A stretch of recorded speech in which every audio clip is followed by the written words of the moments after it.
Hi, did you hear the latest research? Is that students with high IQ or children with high IQ are more likely to use drugs, and individuals are kind of baffled at this sort of discovery. And this is nothing extraordinary. This is no big breaking news or big research. As I've always been saying, that our children are starting their educational acculturation with some trivial stuff. Now, Sesame Street being the leader, you have Teletubbies, you have Scooby Doo, you have all these stupid little cartoons. And they all try to teach some human value.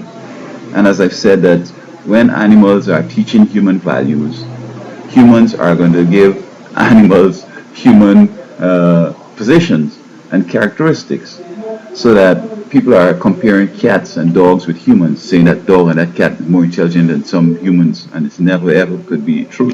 But just because that person has been profoundly influenced by maybe who some famous cat teachers or whatever, Scooby Doo or Grover or Big Bird or whatever. Now, Sesame Street does give students some tools early in life. The parents can afford a TV, they could afford a sofa, so they lie down and watch the show. And the parents are boasting, my son, he could count from one to whatever, and he knows the alphabet too. And he knows the count, same stuff he learned from Sesame Street. And as they're already discovered that the environment in which Sesame Street operates is so animated, it's so dynamic, it's so fun, it's so changing lights, it's just a theatrical presentation.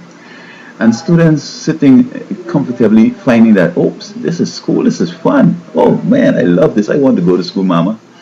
When they reach in school now and they discover that it's a old teacher wearing some old-fashioned clothes, kind of, glasses, old and down face. In other words, the classroom, the real world is so different from Sesame Street that, number one, they have a culture shock.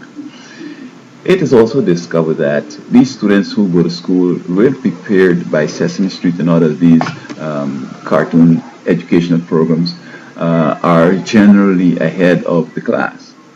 But after the second or third year, those people, students who come from foreign countries, especially the third world, that don't have access to television and Sesame Street, normally catch up with them.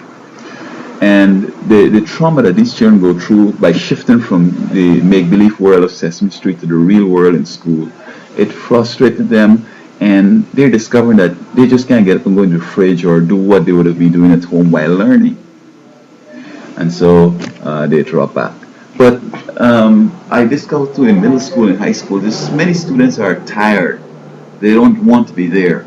But the system is you have to go to school until you're 18 or else you could be charged with truancy and whatever. But they should be like picking corn, as it were.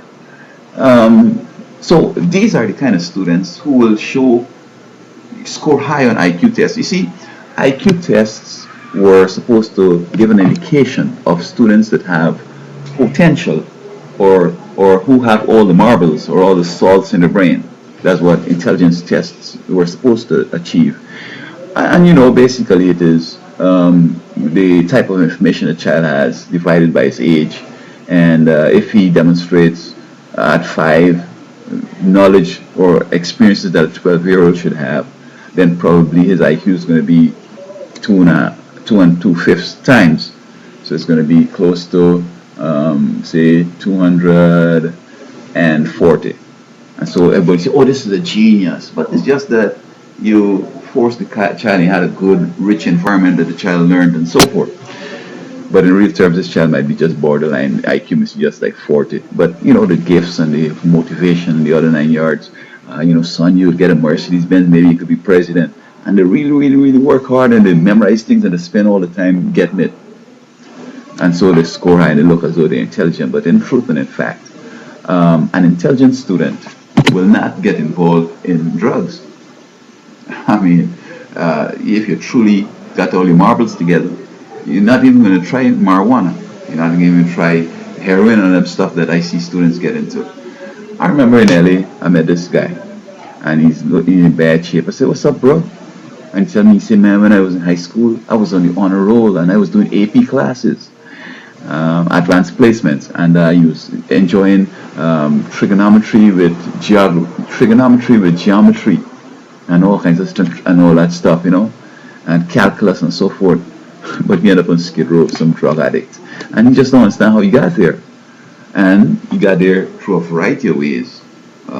He likes these cartoons, continuing, and he's into Halloween, all that voodoo, the magic, and reading all the mystery books and all the.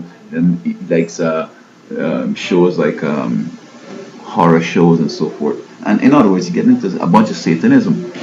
And the Bible says that the fear of the Lord, not necessarily I'm scared of you because you're going to harm me, but reverence and respect for God and listening to his advice and so forth will help a child to increase in wisdom, knowledge, and understanding.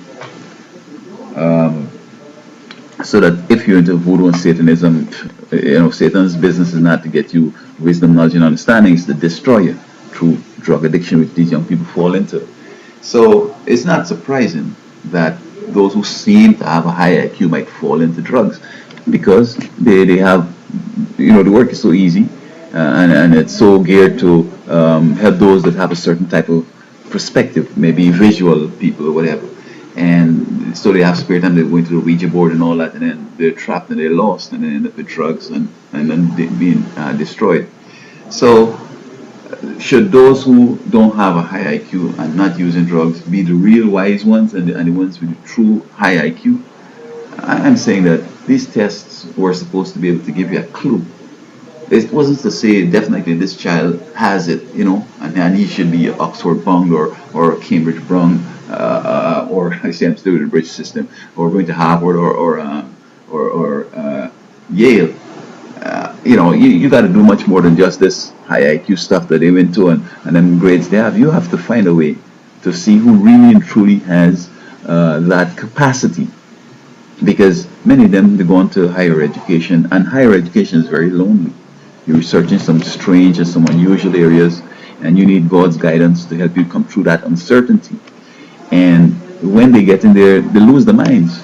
They want to shoot up the classroom, they want to shoot up the students, they want to, go party hardy and do a whole bunch of stuff. Oh, by the way, when they're at home, the parents have that way of motivating them, and that's okay. Parents need to motivate kids.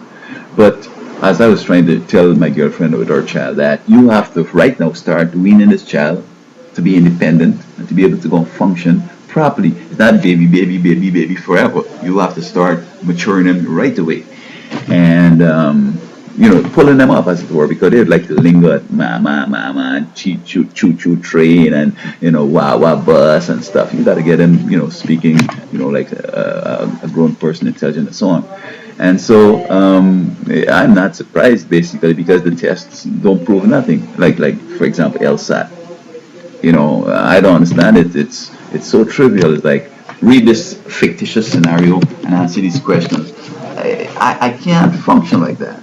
Maybe if I'd grown up here, I would have been able to do it. But I mean, look, Spitzer got perfect score, and I know he's on CNN and got his show and all that, but look, the stuff he had knocked off from the governorship, some little $5,000 tryst and so on, when you could have paid that same bucks to get, pay up some nice little woman rent for the whole year, and sneak over and whatever, and she come to your shows that you have, and give you that sign to go on, brother, I like you, you're doing well and stuff, so I'm not surprised, basically, because folks that demonstrate high IQ, it's just that they learn what is required to show it like a high IQ.